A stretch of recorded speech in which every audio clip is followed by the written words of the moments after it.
lumabas naman para sa kanilang weekly task performance.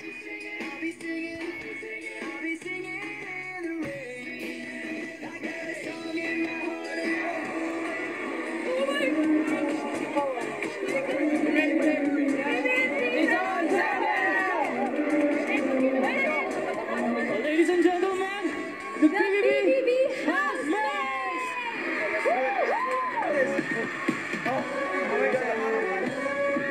Ang oras na hinihintay ko buong gabi sa ang ibigay. Ang dami kong hinihintay, magpasiyaw ka na. Wala akong makihalap, wala naman lang lahat. Ako na ho kagedi na mapakalis na ipakinggan mo. Please ka na.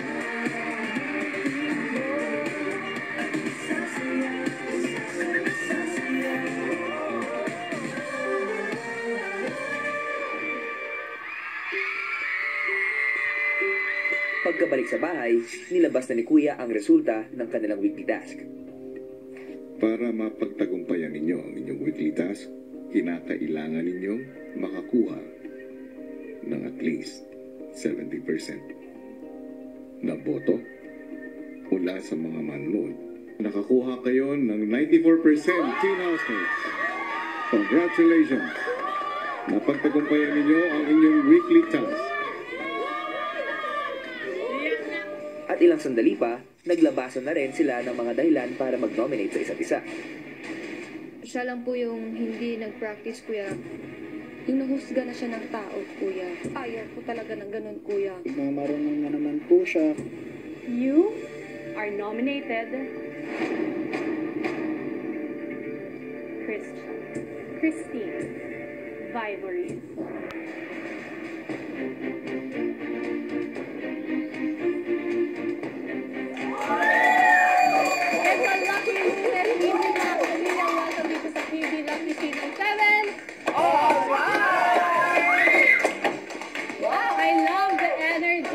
Kapamilya VIP. So sweet. Yan ang ating first ever kapamilya na nag-cheer for us. I'm so happy. From Nueva Ecija at saka Tarlac. Usually kasi housemates ang chine-cheer. First time cheer tayo. I'm so thankful. I'm so thankful. Pero kagabi nga mga kapamilya naganap ang 5th nomination night kung saan nominado nga po muli 5 out of 5 si Christian. Uy, bakit ka natatawa? Natatawa na lang din siya. Tinatawanan na lang din niya. Iba yung tawa mo.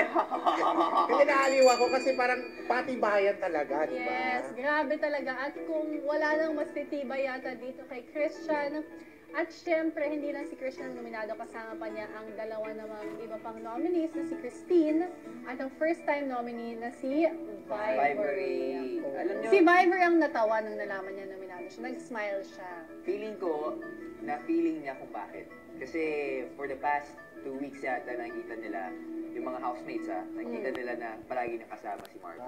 Baka may ano siya, sabi ko na nga. Oo, yun yung sabi ko na nga ba feeling. Actually, bago i-announce yung third and final nominee na siya, nakaganon na siya eh.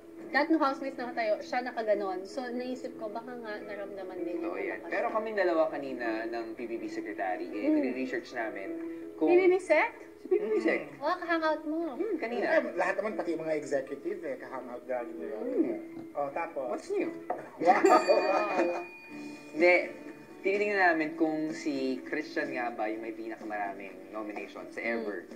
Ever sa history ng PBB. Sino nga ba pinaka? Parang si Loisa pa rin 7. Ganun ba kadalas ma-nominate din si Lloyd? Oo, grabe yun. Si Loisa, Pero grabe. ibig sabihin, ganun din katatag yung mga fans si Loisa para iboto siya na mag-teams Yeah. babae. Ano naisip kay Lloyd before? Kasi alam ko si Joshua yung parang tamad daw, di ba? Yun yung Yes. tumataas. Si Loisa parang madami siya nakakaalitan. May kuto. Oo. Parang... Lisa! Hindi kuto, Sorry, Lisa. okay mo ba yun? Lisa, Magkano bang Lisa sa magkaiba. kuto? Baby Lisa pa yun, is papuntang baby. kuto yun. Ang kuto sa aso na yun. Hindi. Hindi na basa... Ang Lisa, magiging kuto. Oo. Baby. Garapata naman yung sa akin. Grabe ka naman. Sorry. Pare-pareho na tayo. Sakit. Pero ang ganda-ganda na ni Loisa Oo ngayon. nga. Oo. At may Pamilya. concert pa. Sampa Sunday. kayo. From Lisa Girl to being nominated 7 times to a concert girl. Oh. Sorry. Oo. Excuse me. To ang bagong love life na hindi na pala. Parang Kasama nagmahal. natin. Nasaktan? Diba? Yung Nag-concert? inasar mo nung guest natin ng isang araw. Oo. Uy! Kausap ko kahapon pala si Joshua Garcia. Oo. Kasi asap, sabi niya, oy, nakita ko yung ginawa niyo, yung kay Loisa. Sabi ko, talaga ba sa Loisa nakita mo lahat? Joshua, I'm watching you. Cute. Pero pamilya all over the world, nakita man natin kung paano naman nag-enjoy ang mga teen housemates at ang live audience sa performance nila para mapagwagian ang kanilang weekly tasks. At kayo rin, mga katropa, waging-wagi kayo sa mga latest happenings sa mga bahay ni Kuya. Patuloy lang kayo mag-log on nyo lang sa www.purbrother.com/livechat and be updated. Yes. Natatawa kami ni Bianca kasi kilig na kilig sa'yo si Zaldi nag-message. Uy, nagsabi. I love you. I want you. Anyway, kung wagi ang ating mga teen housemates sa kanilang weekly task, medyo feeling sawi naman sila sa biglang pag-voluntary exit ni Heaven. Ayan. Kaya kayo po mga kapamilya, kung ayaw niyong makalampas sa inyo yung mga eksklusibong nangyayari sa loob ng bahay ni Kuya, i-follow niyo ang social media accounts ng Pinoy